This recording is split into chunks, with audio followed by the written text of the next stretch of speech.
اس کا نام بھی آپ کے سامنے رکھتے ہیں۔ اس دوسرے نقطے میں کہا گیا کہ اٹک جیل کی جیو فینسنگ کر کے جیل عملے کی طرف سے واٹس ایپ کے استعمال پر بھی پابندی لگا دی گئی، تاکہ عمران خان صاحب کے پاس تو ظاہر موبائل ہی نہیں ہے، لیکن بہرحال یہ پریکٹس کی گئی۔ اس کے بعد یہ کہا گیا کہ جیل اہلکار کی عمران خان صاحب سے جو خفیہ الفاظ میں یا کوڈ ورڈز میں گفتگو ہوئی،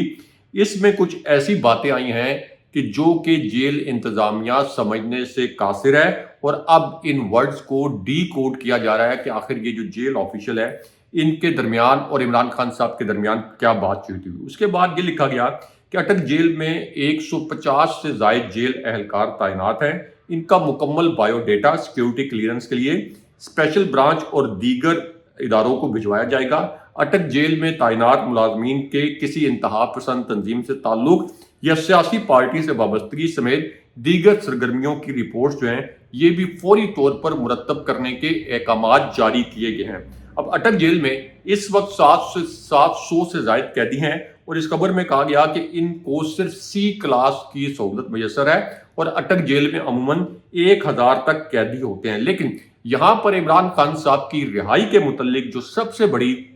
اور سب سے اہم نوعیت کی خبر آئی ہے، اس خبر کے دو نکات آپ کو مختصراً بتاتے ہیں، اور عمران خان صاحب کی جیل سے جو ایک ویڈیو وائرل ہوئی ہے، اس ویڈیو میں کس قسم کے مناظر ہیں وہ مناظر بھی آپ کو اپنی اس کے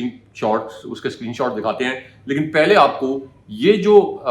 ایک خبر آئی ہے عمران خان صاحب کی رہائی کے متعلق عدالت سے، اس خبر کے 3 نکات آپ کو بتاتے ہیں، کیونکہ یہ خبر ایک ایسی صورتحال میں آئی جب پاکستان کے سب سے بڑے نیوز چینل نے یہ خبر نشر کی ذرائع کے حوالے سے، اور یہ تاثر دیا کہ عمران خان صاحب نے شاید پاکستان کے اہم حلقوں کو ناراض کر دیا، اور اس وجہ سے عمران خان صاحب کو گرفتار کیا گیا۔ دوسری جانب قومی اسمبلی جو ہے وہ تحلیل کر دی گئی ہے، اور اب ایک ملی بھگت سے راجہ ریاض جو کہ نون لیگ کے ٹکٹ پر جنہوں نے الیکشن لڑنا ہے، تو یہ جو کرپٹ حکومت کی جو پورا کرپٹ سیٹ اپ تھا، اب راجہ ریاض کی مدد سے ایک فراڈ پروسیس کے ذریعے نگران وزیر اعظم کا جو نام ہے وہ سامنے لایا گیا۔ لیکن اب اس پوری سچویشن میں عمران خان صاحب کی رہائی کے متعلق جو سب سے اہم خبر آئی ہے، اس خبر کے 2 نکات آپ کو مختصراً بتاتے ہیں۔ اس خبر کے پہلے نقطے میں یہ کہا گیا،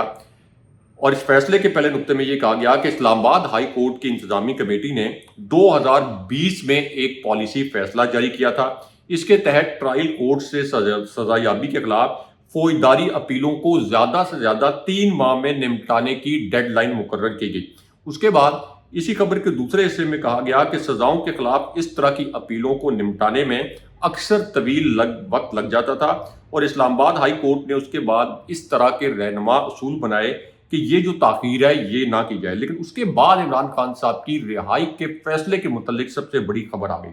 اس خبر میں کہا گیا کہ سیشن ججوں سے بھی کہا گیا تھا کہ اس بات کو یقینی بنایا جائے کہ فوجداری کیسز تیزی سے اور 90 روز کے اندر نمٹائے جائیں۔ اور پھر سب سے بڑی بریکنگ نیوز عمران خان صاحب کی رہائی کے متعلق ایک مصدقہ خبر جو ہے وہ اب آئی ہے۔ اس خبر کے 2 نکات آپ کو مختصراً بتاتے ہیں۔ پاکستان کے سب سے بڑے نیوز چینل پر یہ خبر اب سے کچھ دیر پہلے چلی ہے۔ اس خبر کے پہلے نقطے میں یہ کہا گیا کہ عدلیہ کے اندرونی ذرائع نے ان پالیسی رہنما اصولوں کی روشنی میں یہ کہا ہے کہ تحریک انصاف کے چیئرمین عمران خان صاحب کا جو ضمانت کا فیصلہ ہے ان کو چند ہفتوں میں ضمانت پر رہا کر دیا جائے گا، لیکن توشہ خانہ کیس میں ان کی سزا فوراً ختم نہیں ہو پائے گی۔ اسی ذریعے نے یہ کہا کہ اس طرح کی سزاؤں میں ضمانت کی درخواستیں جلد نمٹا دی جاتی ہیں، سزا بھی معطل ہو جاتی ہے، لیکن جب تک سزا کے خلاف اپیل کا فیصلہ نہیں ہو جاتا سزا آپ یہ کہہ لیں کہ برقرار رہتی ہے، لیکن ضمانت پر رہائی ہو جاتی ہے۔ اس کے بعد لکھا گیا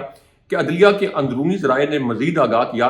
کہ سزاؤں کے خلاف اپیلیں باری آنے پر سماعت کے لیے پیش ہوتی ہیں، اور اس بات کا تعین اپیل کرنے کی تاریخ پر ہوتا ہے۔ اسلام آباد ہائی کورٹ کی انتظامی کمیٹی کی جانب سے جو پالیسی بنائی گئی تھی اس کے مطابق سزا کے خلاف فوجداری اپیلیں 2 طریقوں سے موصول ہوتی ہیں۔ ایک طرف تو جیل کے سپرنٹینڈنٹ کے ذریعے جہاں مجرم کو قید کیا جاتا ہے، یا پھر مجرم کی جانب سے اپنے وکیل کے توسط سے، اور اس کے بعد پھر عمران خان صاحب کی رہائی کے متعلق سب سے بڑی خبر دی گئی۔ اس خبر میں لکھا گیا کہ ایک طرف تو اسلام آباد ہائی کورٹ جوڈیشل سائٹ سے اپیل کو قبول کرتی ہے تو آفس نوٹس جاری کرتا ہے، اور ان کی تعمیل متعلقہ پولیس اسٹیشن کے انچارج کے ذریعے کروائی جاتی ہے، اور اس بات کو یقینی بنایا جاتا ہے کہ تعمیل کا عمل صرف 10 دنوں کے اندر مکمل ہو۔ اور اس کے بعد اس خبر میں لکھا گیا کہ یہ جو اسلام آباد ہائی کورٹ کے رہنما اصول 2020 میں مرتب کیے گئے تھے، اس کے تحت عمران خان صاحب کا کیس تو چونکہ ویسے ہی بہت بوگس بنیادوں پر یہ فیصلہ آیا ہے، تو عمران خان صاحب کو اب کسی بھی وقت یعنی بہت جلد ان کو ضمانت مل جائے گی، بہت جلد ان کی رہائی ہو جائے گی، جیسا کہ آپ اس وقت ہمارے تھمبنیل میں بھی دیکھ رہے ہیں۔ لیکن یہاں پر عمران خان صاحب کی ایک ویڈیو کے متعلق جس کے کچھ اسکرین شاٹس آپ کو اپنی اسکرین پر دکھاتے ہیں، اس حوالے سے بھی آپ کو بتانا بہت ضروری ہے، کیونکہ عمران خان صاحب کو جیل میں رکھنے کا مقصد یہ تھا، جو پاکستان کے سب سے مقبول اور سب سے بڑے لیڈر ہیں، کہ ان کو ذہنی طور پر اور جسمانی طور پر توڑا جائے اور وہ کچھ سمجھوتا کر لیں۔ لیکن اب عمران خان صاحب کی ایک ویڈیو سامنے آئی ہے، عمران خان صاحب کے ایک وکیل کو پہلے گرفتار کیا جا چکا ہے۔ عمران خان صاحب نے اب یہ پیغام دیا ہے کہ میں کسی بھی صورت کسی بھی قیمت پر اپنے اصولوں پر سمجھوتا نہیں کروں گا، قوم پرامن احتجاج جاری رکھے، میں جلد باہر آؤں گا، اور میرا قوم سے وعدہ یہ ہے کہ یہ جو 13 جماعتوں کا کرپٹ ٹولہ ہے، ان کو ان کے سیاسی عبرتناک انجام تک میں پہنچا کر رہوں گا۔ اگلے پروگرام تک کے لیے اللہ حافظ۔